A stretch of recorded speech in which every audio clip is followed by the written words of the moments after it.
What really happened to Jesus 2,000 years ago? The Christian faith is based on the New Testament account, but some historians and theologians have very different, very controversial theories, with some scenes that may disturb you. Did Jesus die?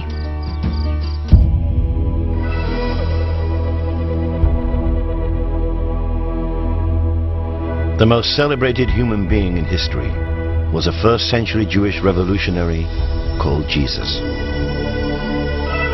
To his followers, he was the Son of God, with miraculous powers to walk on water, heal the sick, and even bring people back from the dead. According to them, he gave his life to save mankind. He was crucified and died. But on the third day, he rose from the dead and ascended into heaven. But throughout history, people have responded differently to this story. There have been those so inspired by the crucifixion that they wanted to share the experience. But there have also been those who denied the resurrection and have themselves been executed for their beliefs. There have been heresies that suggest that Jesus was rescued from crucifixion and escaped to lead a secret life in southern France. And there have even been people convinced that Jesus survived and traveled to the mountain kingdoms of Kashmir, where he died at the age of 80. To try and solve this 2,000-year-old mystery, some of the most devout Christians and most expert scholars will suggest new ways of reading the Gospels and ask the question, did Jesus die on the cross?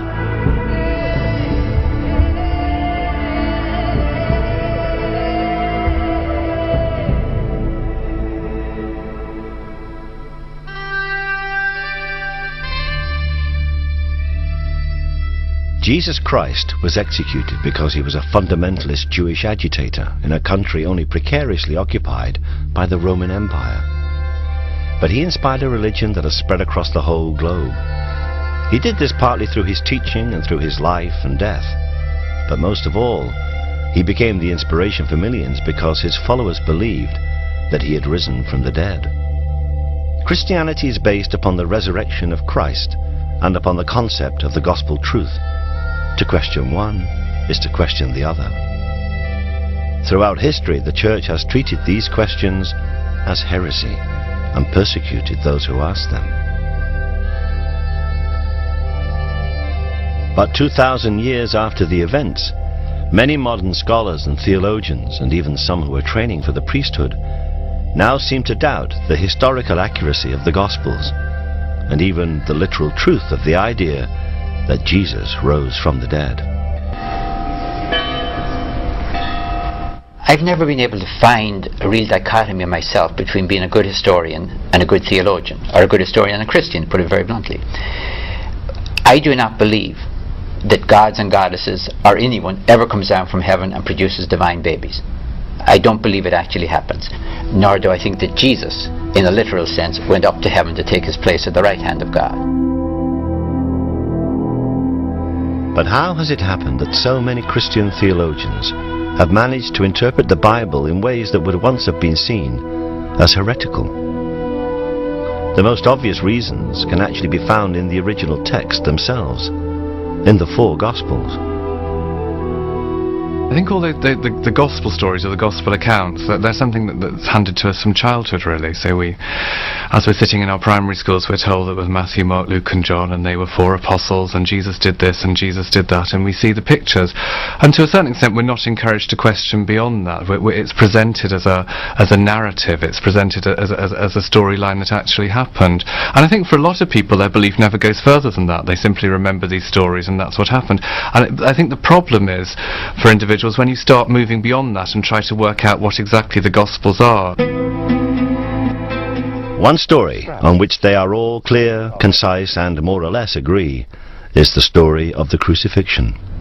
This is the Gospel of the Lord.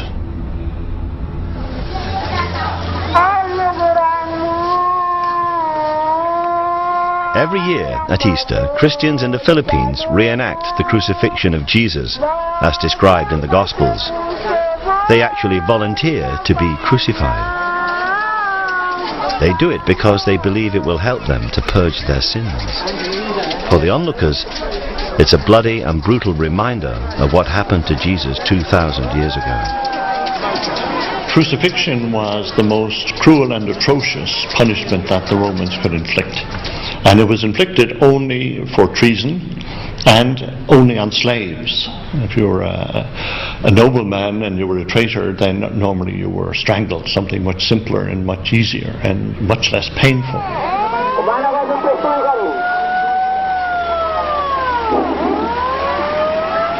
After condemnation, the cross beam, was strapped to the shoulders of the criminal, and he paraded through the streets with his arms stretched out.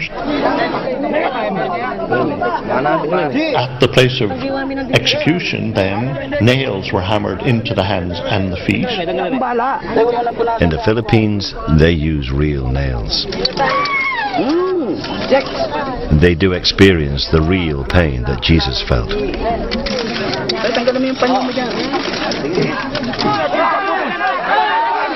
In fact, a man nailed to the cross does not die from his wounds. He dies, surprisingly, from suffocation. Hanging just by your arms from a cross, your chest is compressed. It's hard to breathe without supporting your body weight on your legs. Over time, the strain on the legs and the pain make that impossible, and you are unable to breathe. In the Philippines, the volunteers are brought down from their crosses within an hour. Death from crucifixion takes much longer, often several days. The only way to hasten death on the cross was to break the legs, making it immediately impossible to support your weight, and therefore to breathe. But the Gospels are all agreed that Jesus died after only 3 to 6 hours. The crucifixion began at the 3rd hour. And it was the 3rd hour, and they crucified him. Some think that the Gospel according to Luke has the shortest crucifixion. It was about the 6th hour, and when Jesus had cried out with a loud voice, he gave up the ghost. Matthew and Mark clearly have Jesus surviving a little longer. And about the 9th hour, Jesus cried out. The disciples wanted to take Jesus' body down from the cross immediately, but the Roman governor, Pontius Pilate, was doubtful. And Pilate marveled if he were already dead. Pilate was reassured by the centurion that Jesus was dead. But this was the same centurion who had earlier said, "Truly, this man was the Son of God." Jesus' body was then laid in a tomb donated by a rich man, Joseph of Arimathea. This Joseph and a man called Nicodemus came to minister to the body. They came to Jesus by night and brought a mixture of myrrh and aloes, about 100 pounds weight. These accounts, when viewed as an historical rather than a sacred record, may raise many questions. Why did Jesus die so quickly? Why did Joseph and Nicodemus take so many herbs into the tomb? But no one really doubts that Jesus was crucified. You read the story of the empty tomb, and on Friday someone is killed, and on Sunday they're gone from the tomb, and you ask the question, what might have happened? Either God raised him from the dead, which is the traditional Christian affirmation, or the body was carried away by someone, body stolen. And those two possibilities are even talked about in the New Testament. According to Matthew, the Jews who were hostile to Jesus' followers claimed that his disciples had stolen his body out of the grave and then pretended he was resurrected.